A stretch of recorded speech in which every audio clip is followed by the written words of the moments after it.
अगर मैं आपसे कहूं कि यूपीएससी प्रीलिम्स या तो लोग बहुत ज़्यादा पढ़कर फेल होते हैं या फिर सही चीज़ पढ़कर क्लियर कर जाते हैं। ये बात मैं इतनी ज़्यादा कॉन्फिडेंस से इसलिए कह पा रहा हूँ बिकॉज मैंने खुद 3 बार लगातार यूपीएससी प्रीलिम्स एग्जामिनेशन क्लियर किया है सिग्निफिकेंट मार्जिन से।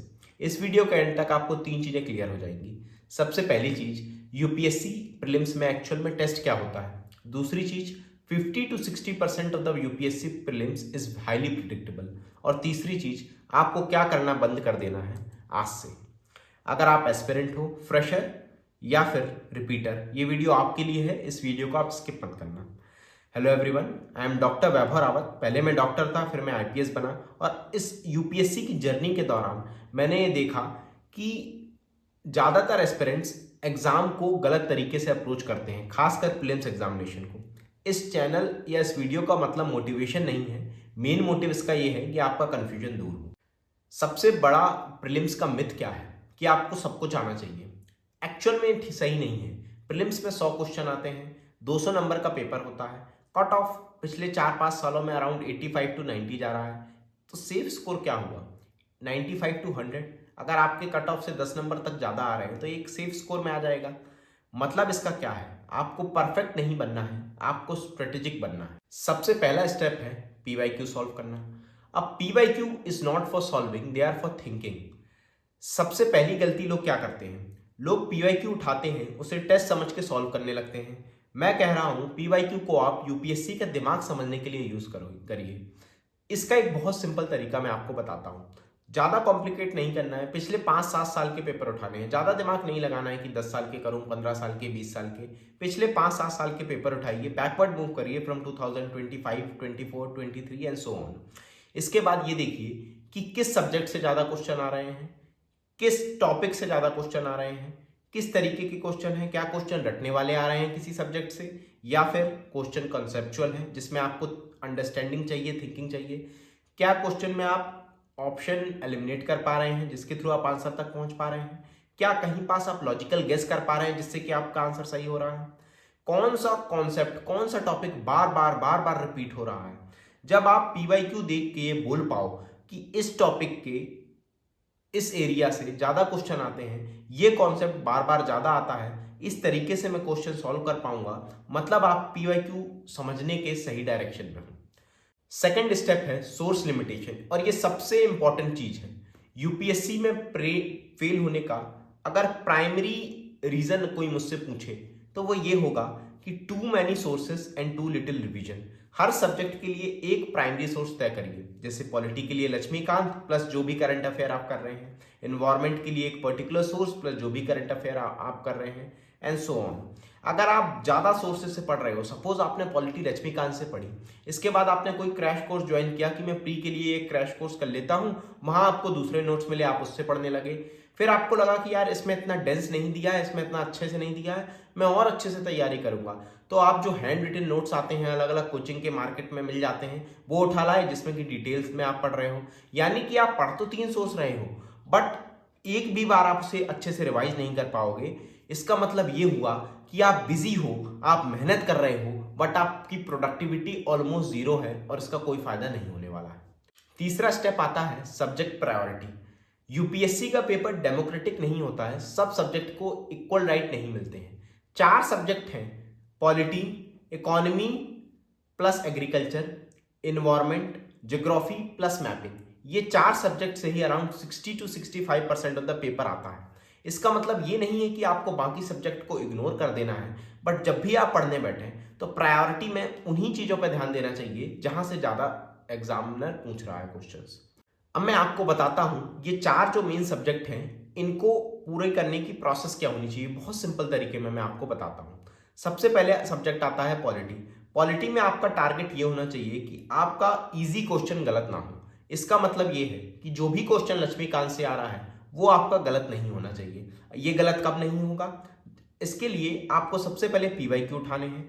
ये देखना है कि कौन से टॉपिक से क्वेश्चन पूछा जा रहा है, बिकॉज लक्ष्मीकांत एक काफी मोटी बुक है और इसे आप बार बार अगर एक एक वर्ड रिवाइज करेंगे तो आपको पहले एक ही रिवीजन करने में 10 दिन से 15 दिन लग जाएंगे, बट लास्ट स्टेज में आपको रिवीजन 1-2 दिन में करना पड़ेगा, 2 या 3 दिन में पूरी लक्ष्मीकांत का। ये कब कर पाएंगे आप? जब आप पीवाईक्यू उठाइए, देखिए कि कहाँ से ज़्यादा क्वेश्चन आ रहे हैं, उन्हें हाईलाइट कीजिए और उन्हीं चीज़ों को बार बार रिवाइज कीजिए। मैंने पर्सनली लक्ष्मीकांत से नोट्स नहीं बनाए थे, मैं आपको भी यही एडवाइस करूंगा कि आप बुक में ही मार्क कर लीजिए, नोट्स बनाने की जरूरत नहीं है। और एक चीज आपको समझनी होगी कि जो पॉलिटी में क्वेश्चंस हैं वो रटने से सॉल्व नहीं होंगे, बिकॉज क्वेश्चंस अंडरस्टैंडिंग बेस्ड आते हैं। जैसे कि आपसे पूछा जाएगा कि कॉन्स्टिट्यूशन का क्या मतलब है, ये डायरेक्टली लक्ष्मीकांत में वर्ड बाय वर्ड लिखा नहीं होगा, बट अगर आपने चीजें समझ के पढ़ी है तो इजिली आप इस क्वेश्चन के आंसर पे अराइव कर जाएंगे। सो पॉलिटी रटने का सब्जेक्ट नहीं है, पॉलिटी है ट्रैप अवॉइड करने का सब्जेक्ट। जो भी बेसिक क्वेश्चन है उसे थोड़ा कॉम्प्लेक्स करके पूछा जाएगा और ये आपको समझना होगा। दूसरा इंपॉर्टेंट सब्जेक्ट है इकोनॉमी एंड एग्रीकल्चर। यहां पास याददाश्त इतनी ज्यादा काम नहीं आएगी, यहां पास आपको रिलेशन आप अलग अलग चीजों में कैसे समझ पा रहे हैं, कैसे अपनी अंडरस्टैंडिंग बिठा पा रहे हैं, ये ज्यादा काम आएगा। सेम टॉप आपको चीज यहां करनी है, पीवाईक्यू उठाइए, आपको मोटे मोटे 7-8 ब्रॉड टॉपिक मिलेंगे जहां से क्वेश्चन आते हैं प्री में, जैसे कि इन्फ्लेशन हो गया, फिस्कल डिफिसिट हो गया, बैंकिंग हो गया, एग्रीकल्चर हो गया एंड सो ऑन। आप उनको नोट डाउन करिए, स्टैटिक चीज क्लियर करिए, करंट पढ़िए, बजट करिए, इकोनॉमिक सर्वे करिए, जो भी करंट है उसे स्टैटिक से लिंक करिए। अगर कॉन्सेप्ट आपका क्लियर है इकोनॉमी में तो मुश्किल से मुश्किल क्वेश्चन जो दूसरे लोगों को बहुत कठिन लग रहा है वो भी आप इजीली कर पाएंगे। सो इकोनॉमी के लिए एक मंत्र यही आपको मैं दूंगा कि कॉन्सेप्चुअल अंडरस्टैंडिंग पे ही फोकस करिए। अगर आप रटने पे जाएंगे तो इकोनॉमी आप कर लेंगे, आपको लगेगा एक सेंस ऑफ कंप्लीशन रहेगा, बट एग्जाम इन्वायरमेंट में जिस टाइप के क्वेश्चन आते हैं वो आप सॉल्व नहीं कर पाएंगे। So focus on clearing your concepts, focus on developing a understanding of the subject and not on rote learning. तीसरा इंपॉर्टेंट सब्जेक्ट है इन्वायरमेंट। इन्वायरमेंट से आप जब भी प्री का क्वेश्चन देखेंगे तो आपको लगेगा कि यार जो भी मैंने टॉपिक पढ़ा है वहां से तो कुछ नहीं आ रहा है, बट आप जब सॉल्व करने बैठेंगे तब बहुत सारे question, around 50-60% of the questions आप इजिली सॉल्व कर पाएंगे from the knowledge that you have derived while studying static and the current part of the environment. इसका मतलब ये हुआ कि आपको पढ़ना स्टैटिक सोर्स है, पढ़ना करंट है, समझनी है चीजें, एक दूसरे से लिंक करना है और उसके बाद क्वेश्चन सॉल्विंग में ध्यान देना है। एनवायरनमेंट में एक चीज आपको याद रखनी है कि आपसे कभी ये नहीं पूछा जाएगा कि कोई चीज क्या है, आप स्पीसीज रट लेंगे या कुछ कर लेंगे, डायरेक्ट क्वेश्चन नहीं आएगा कि इसका क्या मतलब है, इस स्पीसीज को, जैसे टाइगर को का साइंटिफिक नेम बताइए, मतलब मैं एग्जांपल के तौर पर बता रहा हूं, इस टाइप के क्वेश्चन नहीं आएंगे। वहां आपको उस चीज की इंपॉर्टेंस या रियल वर्ड सिग्निफिकेंस पूछी जाएगी और ये आप जब क्वेश्चन लगाएंगे तभी आप डेवलप कर पाएंगे कि इन टाइप के क्वेश्चन के आंसर में कैसे पहुंचना है। इसके बाद चौथा और बहुत बहुत ज्यादा इंपॉर्टेंट सब्जेक्ट आता है ज्योग्राफी। ज्योग्राफी में आप अगर क्वेश्चन छोड़ के आ रहे हैं तो एक तरीके का पाप मानूंगा मैं, बिकॉज ज्योग्राफी के क्वेश्चन जब आप पेपर लगा के देखेंगे पीवाईक्यू तो आपको एहसास होगा कि एनसीईआरटी मैं भी बोलता हूं पढ़ने को, हर कोई बोलता है, बट उससे क्वेश्चन नहीं आ रहा है या आ भी रहा है तो 1-2 क्वेश्चन आ रहा है। वो बेसिक अंडरस्टैंडिंग के लिए है। क्वेश्चन ज्यादा कहां से आते हैं? मैपिंग से। हालांकि पिछले साल 2025 के प्री में मैपिंग से इतने क्वेश्चन नहीं आए, बट उसके पहले 3-4 साल में आप देखेंगे तो मैपिंग के बहुत ज्यादा इजी क्वेश्चन आते हैं। 3-4 क्वेश्चन करंट अफेयर से आते ही आते हैं, करंट अफेयर मैपिंग का जो होता है पार्ट उससे। तो इसके लिए आपको क्या करना है, मैप उठाइए, हर दिन 10 से 15 मिनट मैपिंग पे ध्यान दीजिए और ये मतलब आपके बिना मेहनत किए 3-4 क्वेश्चन निकल जाएंगे अगर आप ये तरीका अपनाएंगे तो। इसके बाद अगला स्टेप आता है लो आरओआई वाले सब्जेक्ट को करना। आरओआई मतलब रिटर्न ऑन इन्वेस्टमेंट, यानी कि आप समय ज्यादा देंगे बट रिटर्न उसका कम आएगा। ये सब्जेक्ट में आ जाते हैं एंशिएंट हिस्ट्री, मेडिवल हिस्ट्री या फिर art and culture and so on. ये वाले सब्जेक्ट में ऐसा कभी नहीं करिए आप कि आप इसे कंप्लीटली छोड़ के चले जाइए। बहुत सारे लोग ऐसा करते हैं या फिर बहुत लेट के लिए इन्हें छोड़ देते हैं। ये एक ब्लंडर होगी और इससे आपके सिलेक्शन के चांस ऑलमोस्ट निल हो जाएंगे। आपको करना क्या है, बेसिक सोर्स तय करिए। ज्यादा हम वो मत जाइए कि मैं ये भी कर लूंगा वो भी कर लूंगा, बिकॉज बेसिक सोर्स ही बहुत बड़े हैं। आप अगर ओल्ड एनसीईआरटी पढ़ेंगे एंशिएंट और मेडिवल के लिए या नितिन सिंघानिया पढ़ेंगे आर्ट एंड कल्चर के लिए तो ये भी बहुत बड़े बड़े बल्कि सोर्सेज हैं और इन्हीं को कंप्लीट करने में आपका बहुत समय लगेगा। सो ओवर डेप्थ से बचिए, बेसिक सोर्स को पूरा करिए। जो क्वेश्चन सबके लिए टफ है उन्हें छोड़ देना भी एक स्किल है, ये आपको डेवलप करना पड़ेगा, बिकॉज इन टॉपिक से ऐसे क्वेश्चन आएंगे जो ज्यादातर क्वेश्चन ऐसे होंगे जो आपको नहीं बनेंगे, टफ होंगे। तो जो सबके लिए टफ है अगर आप उन्हें छोड़ के भी आ रहे हैं तो एक सही तरीका है, बिकॉज नेगेटिव मार्किंग आपकी कम हो जाएगी। और एक डाउट सबके मन में रहता है, मेरे मन में भी था, जो कि बाद में मैं धीरे धीरे रिजॉल्व कर पाया, वो ये था कि प्रायोरिटी वाले सब्जेक्ट जो मैंने बताए जैसे कि पॉलिटी, इकोनॉमी, इन सबको पढ़ने में भी आपको सपोज बहुत अच्छे से आपने पढ़ लिया, उसके बाद आप रिवाइज कर रहे हैं तो आपको 3-4 दिन लगेगा इन्हें रिवाइज करने में।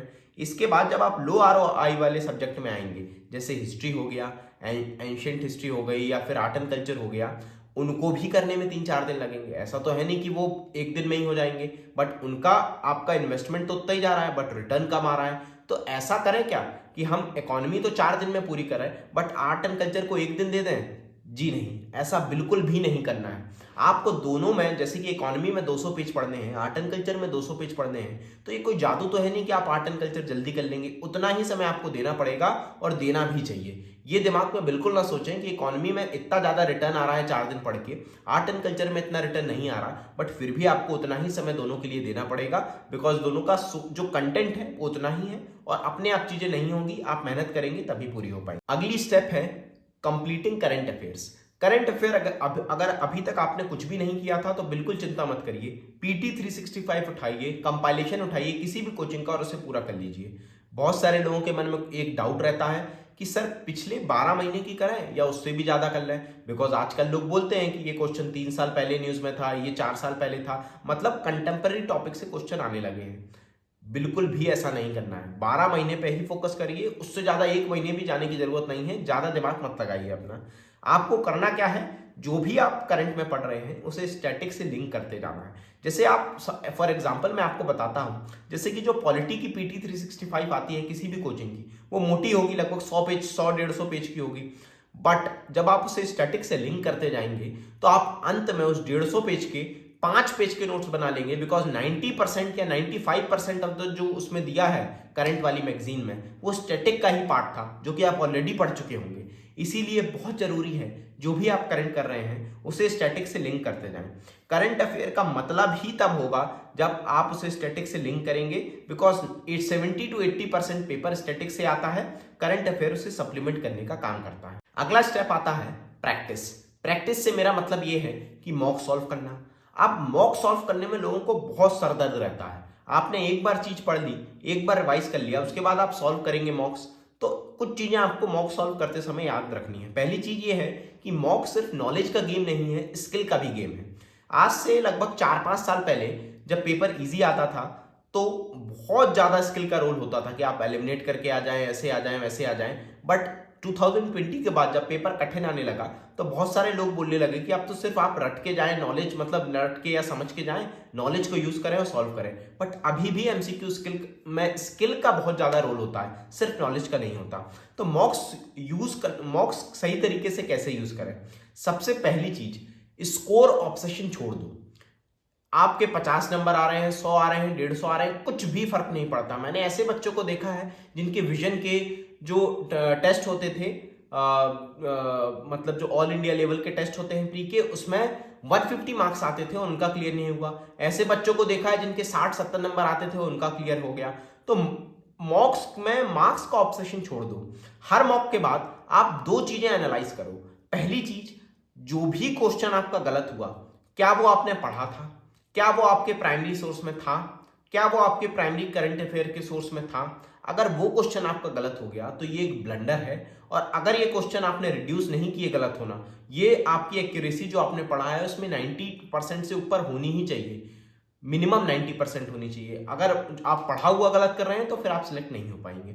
और दूसरी चीज ये देखिए कि आपने कहाँ गैस का यूज किया, कहाँ इंटेलिजेंट गैस लगाया और जिससे कि आपका क्वेश्चन आंसर सही आ गया, कहाँ आपने लॉजिक का यूज किया जिससे कि आपका आंसर सही आ गया, कहाँ पास आपने एलिमिनेट किए क्वेश्चन वहां आपका आंसर सही आ गया। ये सारी चीजें आप जब मॉक्स लगाएंगे तो आपको समझ आएंगी, आपको डेवलप होंगी। और लास्ट में मैं ये कहूंगा मॉक्स के लिए कि 50 मॉक्स देना जरूरी नहीं है, 15 से 20 फुल लेंथ मॉक्स दीजिए और उनसे सीखिए, ये ज्यादा इंपॉर्टेंट है। अगला और फाइनल स्टेप है जो कि फाइनल डिसाइडर होता है किसी भी चीज का, कोई भी एग्जाम का, और वो है एग्जाम हॉल माइंडसेट। प्रीलिम्स के दिन आपको सब कुछ आएगा, आप सब कुछ पढ़ के जाएंगे, बट फिर भी एग्जाम अनफेमिलियर लगेगा। आपको लगेगा कि ये क्या नया पूछ लिया। डिफरेंस कहां आता है? Panic versus pause, fear versus elimination. क्या आप पैनिक कर रहे हैं या फिर आप पॉज कर रहे हैं, थोड़ा रुक रहे हैं और चीजें समझ के उसे जैसी आ रही हैं उस तरीके से ले रहे हैं? क्या आप डर जा रहे हैं, फियर में हैं, या फिर आप इंटेलिजेंट गेस करके एलिमिनेट करके चीजें और अपने स्किल्स को जो आपने मॉक सॉल्व करते समय डेवलप किए थे उन्हें यूज करके आंसर तक पहुंच रहे हैं? यूपीएससी आपसे ये नहीं पूछ रहा कि तुम्हें सब कुछ आता है कि नहीं। यूपीएससी ये पूछ रहा है कि तुम प्रेशर में भी क्वेश्चन सॉल्व कर पा रहे हो कि नहीं, बिकॉज उस समय इमेंस प्रेशर होगा, पेपर नया होगा, अनफेमिलियर होगा, मॉक की तरह नहीं होगा। मॉक जब आप देते हैं तो फेमिलराइजेशन हो जाता है, आपको मॉक देते देते आपको आइडिया हो जाता है कि कैसे क्वेश्चन आ रहे हैं। ऐसा रियल पेपर ऐसा बिल्कुल नहीं आएगा, बहुत ज्यादा अनफेमिलियर लगेगा, नए लगेंगे क्वेश्चन कि यार ये तो मैंने देखा ही नहीं था। बट फिर अगेन मैं रिपीट कर रहा हूं, डिफरेंस कहां आएगा?